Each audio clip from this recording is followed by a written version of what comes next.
Hello, everybody. I am Burlington Mayor Marianne Mead Ward, and I would like to welcome you to this edition of Burlington Matters, where we have another stellar panel lined up for you, a stimulating conversation. And we are continuing our community series, where we have dropped into every corner of the city, guided by our local ward councillor to meet some of the community people in our community who are doing incredibly wonderful things. Some of them would be new to you, and some might be familiar faces. And I suspect the one that we have on today might be a familiar face.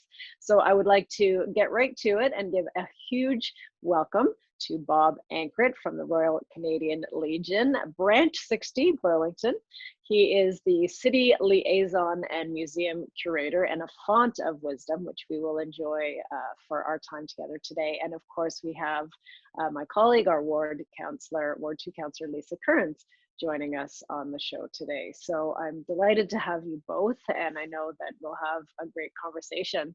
So Bob, I want to start with you first. And most folks think about the Legion at key dates in the calendar year. One of those is coming up, of course, Remembrance Day, but the Legion is involved in so many other things, really almost every day in the community. So I wanted to touch on that first. We'll come back to what is planned for Remembrance Day. I know people will want to hear about that. But I want to talk first about all the other amazing things you do in the community through the Legion. Go ahead, Bob. Well, there's a lot of things. And first of all, I'd like to say thank you very much for allowing me in here to address the community. Because as we're going to go forward in the next few minutes, you're going to understand what a wonderful partnership we have with the city, their employees, and pretty well the entire community, and how supportive they've been over the years. What I'd like to jump right into is the banner program. Some of you, and by the way, this would never happen without city support, not at all. Some of you that walk down Branch Street may notice some veteran banners on the on Brant in front of the Cenotaph, and also on Ontario Street. There are 16 of them. They will be up. The logistics of it is we advertised the fact that we were doing it. They're coming up. They go out 4 weeks a year for 2 years in a row. The subscription to these is $140, and basically you just contact the Legion. But that's the logistics of it. The important part of this, and I'd be remiss if I didn't do this, this is my dad, okay? He's on a banner. Now, I put this into a shadow box, but this is the facsimile of what you would see on those banners. And what I'd like to say is, the thing we didn't look at initially was the emotion. And the emotion from people seeing these was absolutely astounding.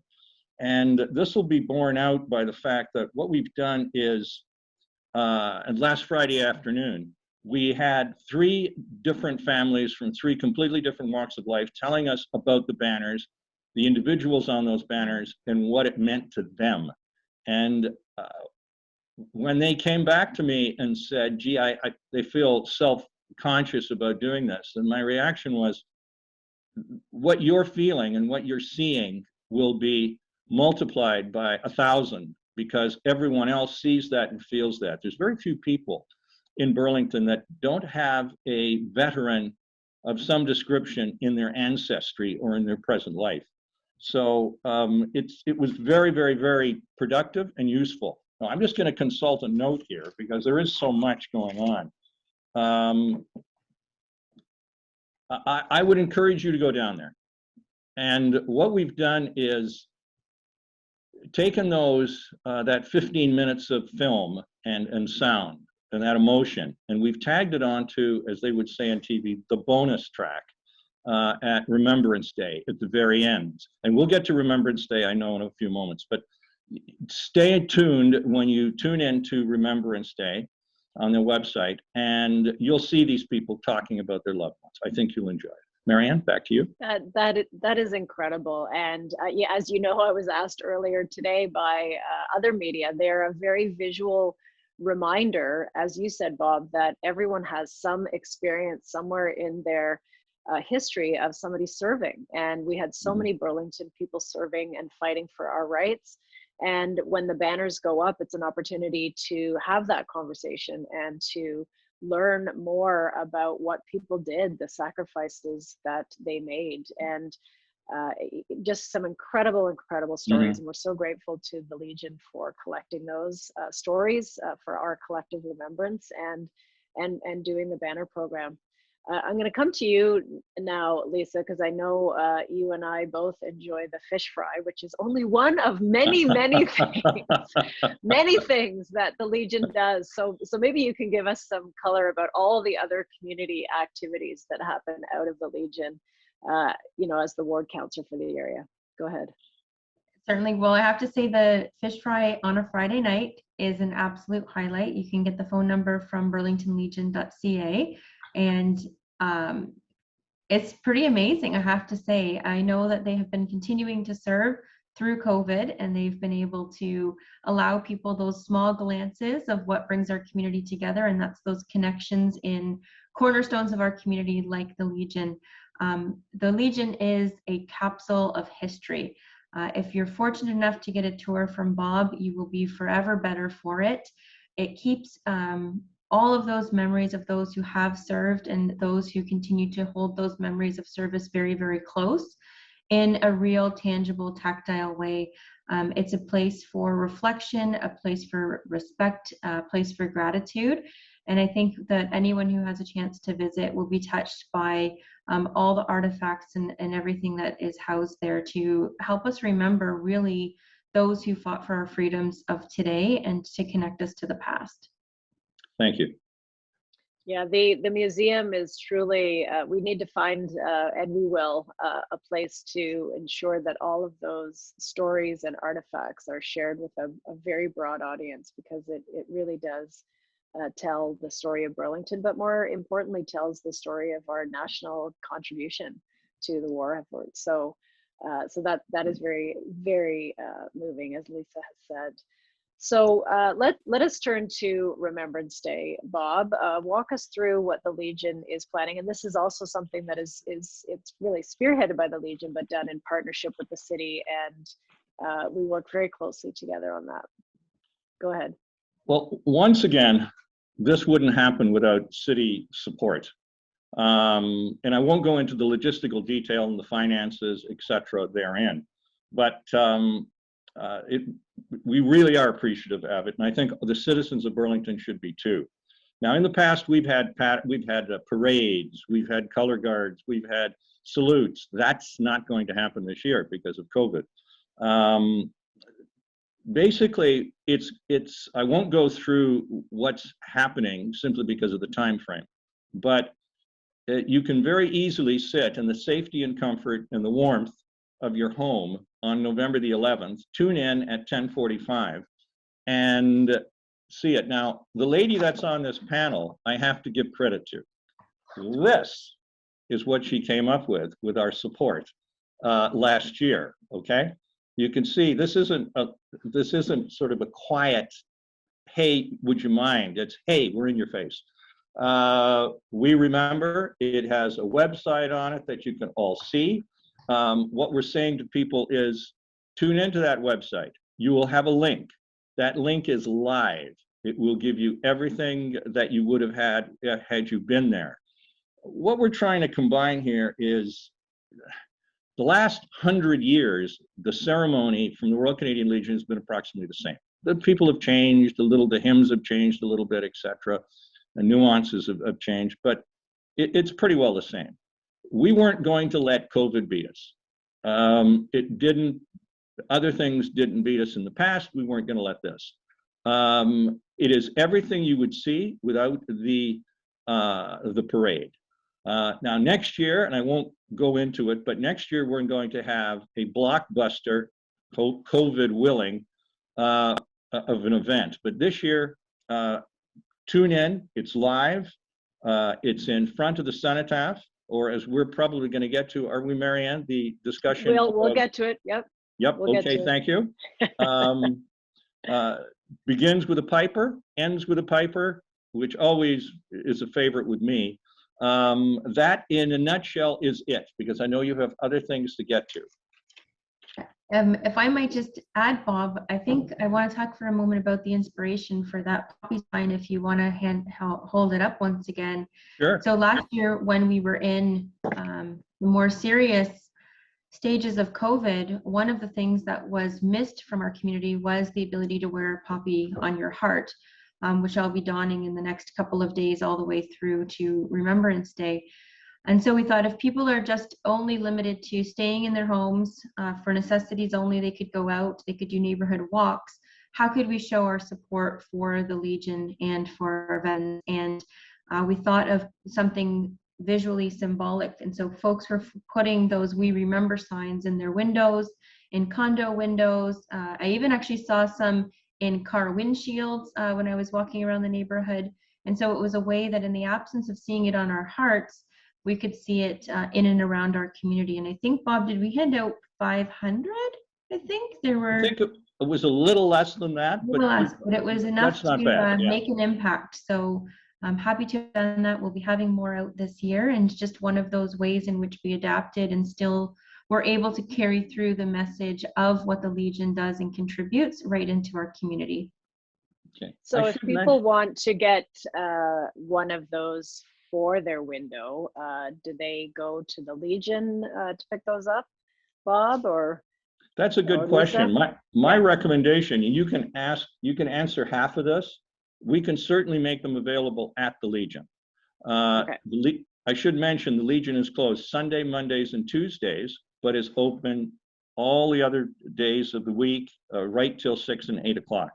So, Now, so when people want to get their fish on a Friday, they can pick that up. Absolutely. I will put in my plug, and I don't have my prompt because it's still in the box. It just came yesterday. There is a Legion store that I have discovered. Yep. And you can get your lawn sign, and the proceeds go to support Legions across Ontario. So I have a lawn sign that just arrived. I'm excited to put it up.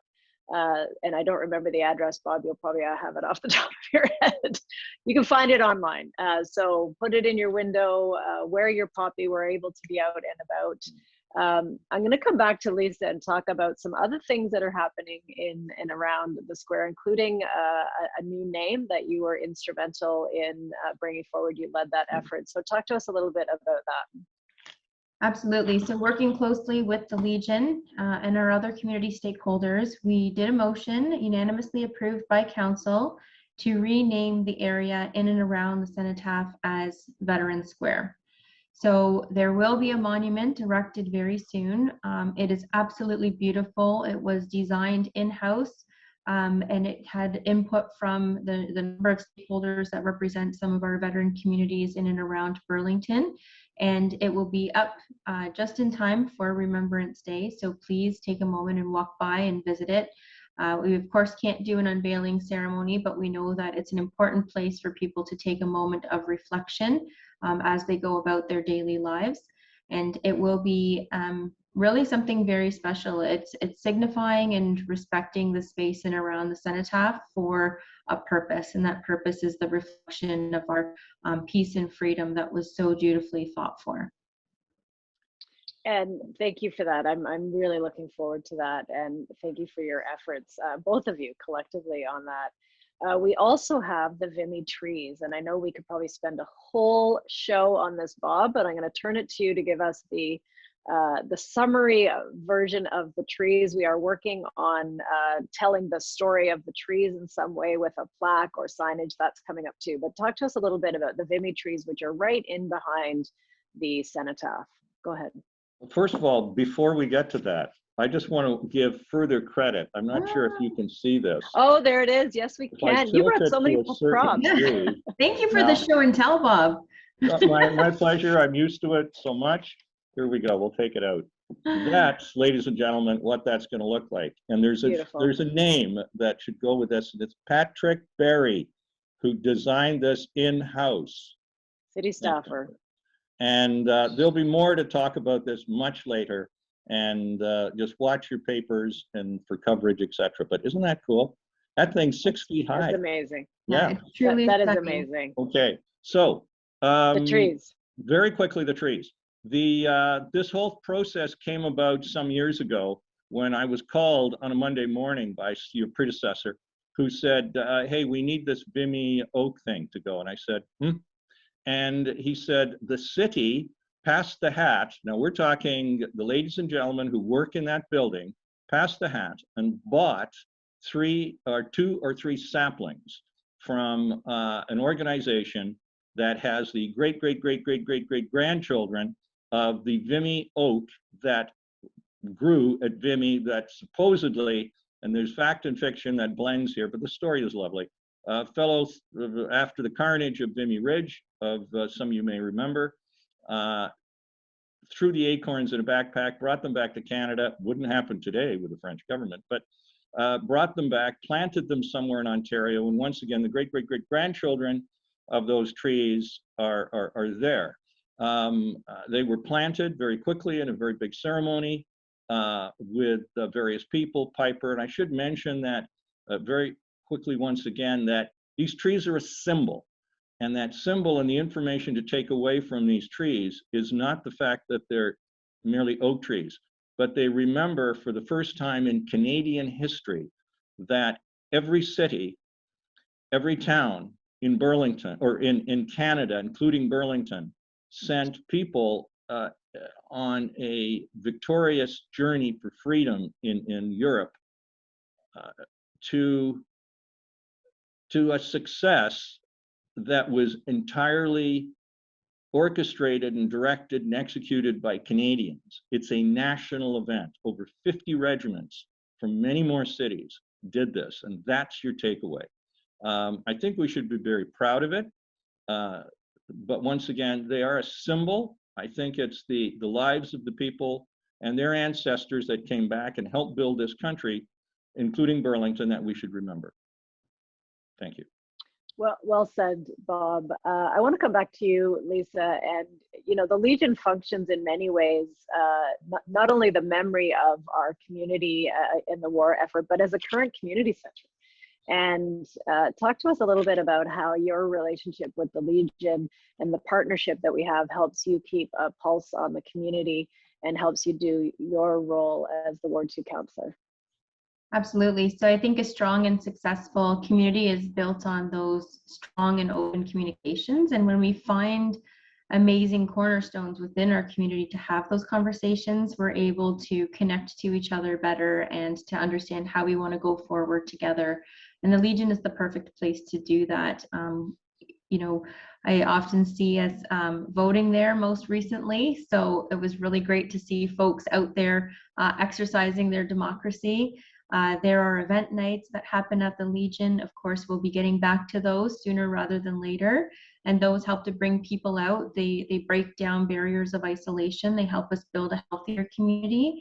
The fish fry, again, I can't even tell you how much fun it is to go in person on a Friday night. So there's lots of levity that can be had there.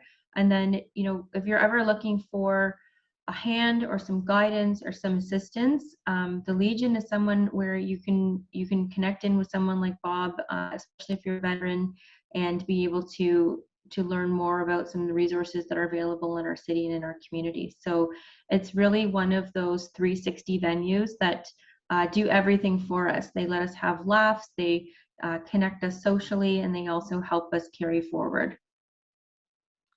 I remember one of the events, one of the more colorful events I attended at the Legion was an international dart throwing competition. So I managed to participate and throw one without hitting anyone in the head, which was a super feat for me. So Bob, I have to say, I'm really looking forward to Lisa. doing some of those really fun things in person. Of course, it's been closed to those types of social activities for a little while, but I'm looking forward to, again, creating those types of laughs and jovial moments through some of that programming. So on that note, Bob, talk to us about what your reopening is going to look like. Are you open to people to stop by yet, either for the museum or the bar, the lunch? Are you having community events? And put your plug in. Anyone, people may not know this, but anyone can be a member of the Legion. And Yep. I have become a member every year. Pay, I think it's $55. I may be behind this year, so don't come after me yet, Bob. But talk to us a little bit about the ability that anyone has to participate at the Legion. Thank you. The Legion is open, and my museum reopened partly yesterday. Why? Because of COVID guidelines, we had all of the tables. There's no place to put some of these things. Tables and chairs, when we were reduced, the only place we had to put them was the museum. So I won't go into the horror of going in there and seeing that. We are opened up quite a bit. Once again, to reiterate, you do not have to be a veteran or a child of a veteran to come in. I should also mention anecdotally about you mentioned fish and chips several times. I really have to tell you this, that saved our butt. We were closed for a long time, and we had bills like everybody else has. And although we did get federal, provincial, and funding support, that didn't happen for quite a while we were closed. And then during the COVID situation, when we were closed down, our freezer packed it in. So it was the perfect storm. All the fish and everything else that we used for fish and chips in the past rotted. So what did we do? We put on a show, just like an old movie. We put on a Vegas show, which went exceedingly well. It produced just over $4,000. We got the fridge fixed. We bought fish and chips, and we did takeout. That has been so successful. Now, it used to be 100% takeout. Now it's about 20% takeout and 80% eat in. So we joke about the fish and chips sometimes, but it did save us. It really did. It threw us a lifeline. Now, there's still weddings, there's groups. Some of you have been to different activities there. We have functions, a celebration of life.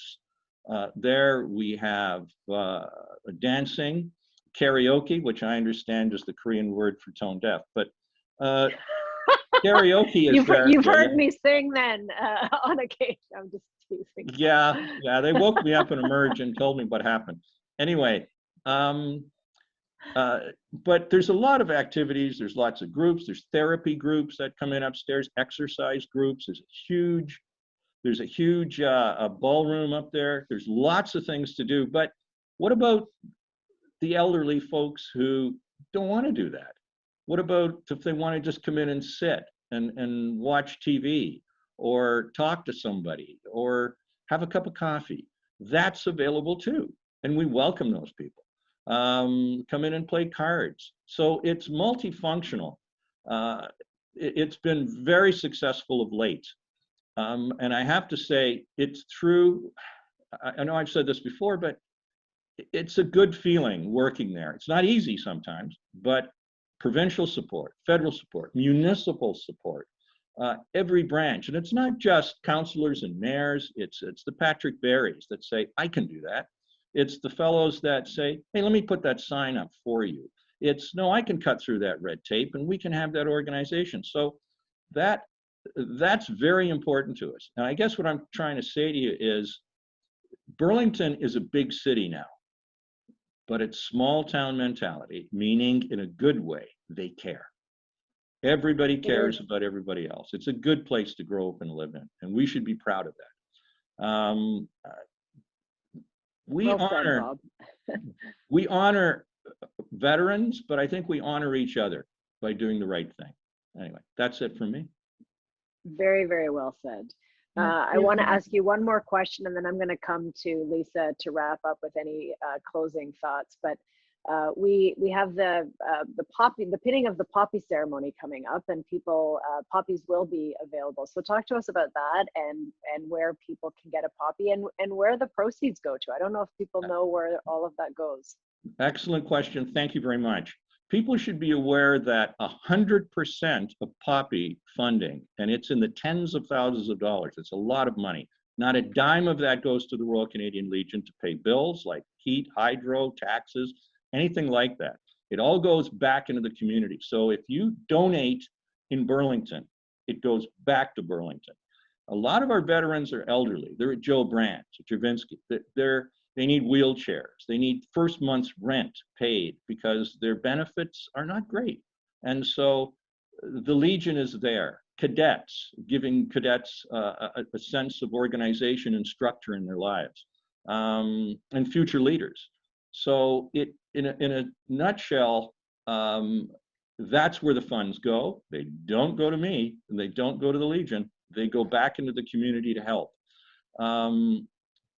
As far as where you can get them, just like last year, we were cut back because Ministry of Defense controls the cadets. And so we had a limited number of cadets, or no cadets last year. Now I believe we're getting them back. They'll be at bigger stores, they'll be at your donut places, etc. So you can get them virtually anywhere. Watch for that, and the money goes where it should. Thanks, Bob. And I'll just turn it to you, Lisa. We've got about a minute and a half left for any closing thoughts from you. Certainly, just want to extend one more invitation to folks in and around our community to get involved with the Legion, come and participate, come and sit, have that cup of coffee, become connected back again into your communities. Want to give a quick shout out to a local Ward 2 business called Tip Tap Pay that's helping to do contactless donations through the Poppy campaign. They're located right over here in our village square, a beautiful local shopping area, and they're helping to do that contactless donations. Pretty amazing story, look them up. And again, if you want to get your own poster that you can put in your own window, reach out to the Legion, or I believe we will also soon have them at the website to be downloaded for yourself. You can print it at home. Just again, want to invite everyone to take a moment of reflection and to take their own path in and around that Veterans Square once the sign is put up. And we want to invite people to take a moment to thank everyone who sacrificed their lives for service to this country in that very visual way. So I just want to say thank you, and also to keep your eyes peeled for that Poppy banner program. And I think the downtown core is really showing our appreciation for everyone who's fought for our freedoms. Well, thank you so much to both of you for being on the show today. I am always inspired by these, and I was very inspired today by the efforts that you've both taken to honor the memory of our veterans and to make the Legion a community center and a community hub in full partnership with the city. So thank you, Bob Ankrit from the Royal Canadian Legion Branch 660 Burlington, and Lisa Currens, Ward 2 Councillor, for your time and for your passion for our community. It's been a great show, and thanks all of you for tuning in. Have a great day.